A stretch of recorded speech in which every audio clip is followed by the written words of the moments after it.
নতুন বাসা আর ঈদ এই দুটোর উপলক্ষেই হচ্ছে আমার নতুন বাসা একটা আয়োজন করেছিলাম গেট টুগেদারের, যেহেতু নতুন বাসা বলে কথা। তো এই আয়োজনে কি কি ছিল তা দেখতে হলে আমার সাথেই থাকতে হবে, আর আমার সাথে থেকেই পুরো ভিডিওটা দেখে নিতে হবে। আর ভিডিওটার কোনো অংশ একটু ভালো লেগে গেলে অবশ্যই সাবস্ক্রাইব করে দিবেন।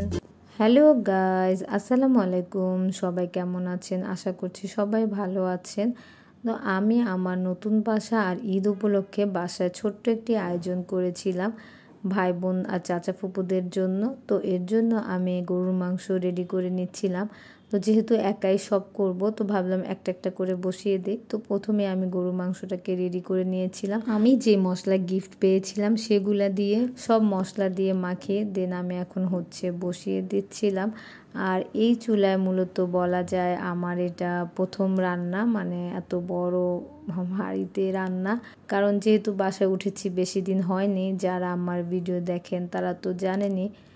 তো এই তো আমি হচ্ছে বিসমিল্লাহ বলে গরুর মাংসটা বসিয়ে দিলাম। এরপর আমি হচ্ছে মুরগি মানে রোস্ট করব, তো রোস্টটাও বসিয়ে দিব। তো তার আগে আমি হচ্ছে হুডটা একটু চালু করে নিচ্ছিলাম, যেহেতু নতুন সব কিছুই বুঝে উঠতে সময় লাগছে। তো আমি আসলে যেখানে চালু হয় আমি তার উল্টো সাইডে প্রথম দিচ্ছিলাম। তো এই তো চালু হয়ে গেছে।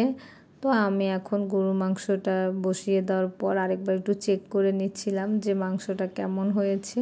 তো দেখলাম যে কালার টালার সব ঠিক আছে, কারণ আমি আসলে একবারে সব মশলা দিতে পারি না, এর জন্য আমি মাঝে মধ্যে উঠিয়ে দেখি, যদি মনে হয় যে একটু কিছু কম আছে তো আমি আবার একটু দিয়ে নিই। তো মোটামুটি মাংসটা কালার সুন্দরই চলে আসছিল। এখন আমি হচ্ছে রোস্টের জন্য এখানে প্রায় 70 পিস মুরগি নিয়ে নিয়েছিলাম, কারণ যেহেতু আমি 3 দিনে খাওয়াবো, একবারে সবাইকে খাওয়াবো না। বাট আজকে যেহেতু প্রথম দিন ছিল, তো আজকের দিনে আমি হচ্ছে প্রায় 50টা মুরগি রোস্ট করব। আর বাকিগুলো হচ্ছে একটা মানে আঁচ দিয়ে দেন রেখে দিব ফ্রিজে। দেন আবার কালকে আমার কিছু লোক আসবে, তো এইভাবে করেই আমি খাওয়াবো। আমার হচ্ছে রোস্টের মশলা করা শেষ আর 70টা পিস মুরগি ভাজাও শেষ। তো আমি এগুলো আর আপনাদেরকে দেখাই নাই, কারণ অলরেডি ভিডিওটা অনেক বড় হয়ে যাচ্ছে তাই। তো আমি আজকে প্রায় 50টা পিস রান্না করব, তো এর জন্য প্রথমে 25টা পিস দিয়ে দিচ্ছিলাম, আর বাকি 25টা আবার পরে দিব। কারণ হচ্ছে একসাথে দিলে ভেঙে যাওয়ার সম্ভাবনা থাকে, তাই আমি হচ্ছে হাফ হাফ করে রান্না করব। আর পাশের চুলায় হচ্ছে আমার মানে গরুর মাংসটাও হয়ে যাচ্ছে, তো আরেকবার নাড়া দিয়ে দিলাম, কারণ এখন যেহেতু কষাচ্ছি তো এখন এই সময়টা পুরা লেগে যেতে পারে, তো এর জন্য একটু নাড়া দিয়ে দিলাম। আর ফাইনালি হচ্ছে সব রান্না বান্না শেষ করে আমি একটা জামা পরে তারপরে পোলাও চড়িয়ে দিয়েছিলাম। তো পোলাওটাও মোটামুটি হয়ে গেছে, তো আপনাদেরকে পোলাওটা দেখে দিলাম। আর এখানে আমার হাজব্যান্ড হচ্ছে যেহেতু অনেক গরম, তো সবার জন্য একটু শরবতের ব্যবস্থা করেছিল, তাই ওইটা হচ্ছে রেডি করছিল। শরবত খাওয়ানো শেষে আমি খাবারগুলা বেড়ে ফেলবো। এখন হচ্ছে আমি খাবারগুলা বেড়ে ফেলবো, কারণ যেহেতু অনেক মানুষ চলে আসছে, আমরা অনেকক্ষণ গল্প করেছি। তো এখন হচ্ছে সবাইকে সার্ভ করে দিব। তো প্রথমে আমি রোস্ট বেড়ে নিচ্ছিলাম।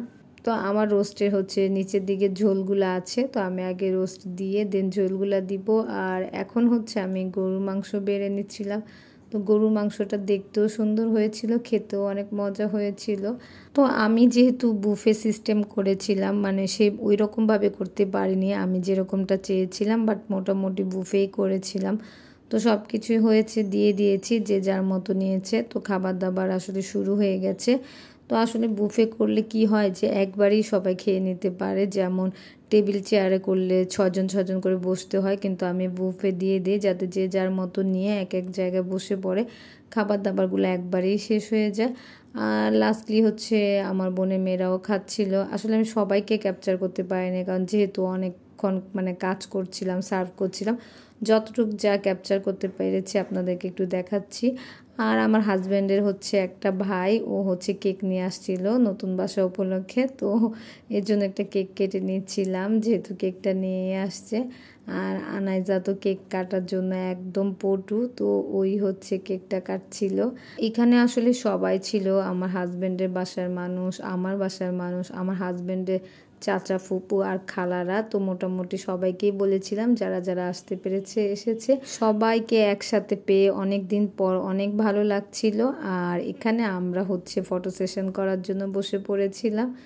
তো যেহেতু মোটামুটি সবাই ছিলাম কাজিনরা, তো একটু ফটো সেশন করছিল আর আমি এর ফাঁক দিয়ে একটু ভিডিও করে নিয়েছিলাম। তো আসলে অনেক দিন পর অনেক মজা হয়েছে। এরকম বছরে একটা গেট টুগেদার সবারই করা উচিত, যাতে দেখা হয় অনেক দিন পর অনেকের সাথে।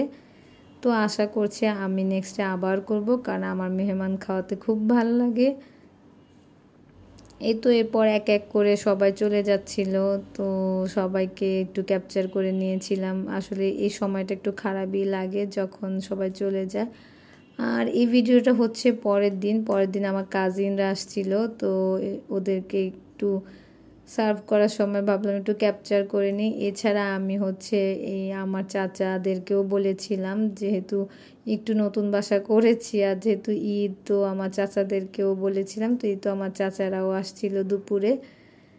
তো ফাইনালি সব শেষ করে যখন আমি হচ্ছে মাজা ঘষি আর এগুলা করছিলাম, আমার হাজব্যান্ড আমাকে একটু ক্যাপচার করছিল। আসলে দাওয়াতের পর এরকমই হয়, আর তার উপর হচ্ছে বুয়া নাই। তো আমি হচ্ছে অল্প অল্প করেই সব কিছু ক্লিন করে নিয়েছিলাম, বাট সব কিছুই নিজে ধুয়েছি 2 দিনই। কিছু করার নেই, আসলে দাওয়াত দিলে এরকম একটু করতেই হয় এই সময়টা, কারণ এই সময়টা বুয়ারা সব দেশে চলে যায়। তো আমি সব ধুয়েছি আর আমার খুব ভালো লেগেছে। আজকে এ পর্যন্তই, আল্লাহ হাফেজ।